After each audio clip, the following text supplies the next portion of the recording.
Hi అండి. ఈరోజు Ekadashi special lunch అయితే చూపించేస్తున్నాననమాట. ఈరోజైతే సేమియా పాయసం చేశానండి. చూస్తున్నారు కదా, చాలా బాగా వచ్చింది. ఇంకా ప్రసాదం కింద అయితే ఇదే పెట్టేశాను. అలాగే వడలు కూడా వేసాననమాట. మార్నింగ్ లేవగానే ఈ పనే చేశాననమాట. ఇంకా లంచ్లోకి వచ్చేసి ఇలాగా కొబ్బరి పాలతో రైస్ అయితే చేశానండి. కొన్ని వెజిటేబుల్స్ వేసి చేశాననమాట. చాలా టేస్టీగా వచ్చింది. చూస్తున్నారు కదా, రైస్ చాలా బాగా కుక్ అయిపోయిందనమాట.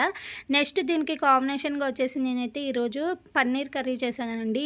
ఇందులో అయితే వచ్చేసి ఆలూను అలాగే క్యాప్సికమ్ కాంబినేషన్లో చేశాననమాట. ఇలాగైతే మనకి కర్రీ అయితే టేస్ట్ చాలా బాగుంటుంది. అలాగే మనకి ఒదుగు కూడా ఎక్కువగా ఉంటుందన్నమాట. అంటే కర్రీ చక్కగా సరిపోతుందన్నమాట, ఎక్కువగా ఉంటుందన్నమాట. అందుకనేసి ఇలాగ ఈ మూడిటి కాంబినేషన్లో అయితే చేసేసానమాట. ఇక్కడైతే వడలు మళ్ళీ ఒకసారి అయితే వేస్తున్నాను. మార్నింగ్ అయితే ప్రసాదం లాగా పెట్టేశాను కదా, ఇప్పుడైతే పిల్లలు ఇంకా తినడానికైతే వేసేస్తున్నాను అనమాట. ఈరోజు లంచ్ స్పెషల్స్ అయితే ఇవేనండి. వీడియో కానీ నచ్చినట్లయితే లైక్ చేయండి.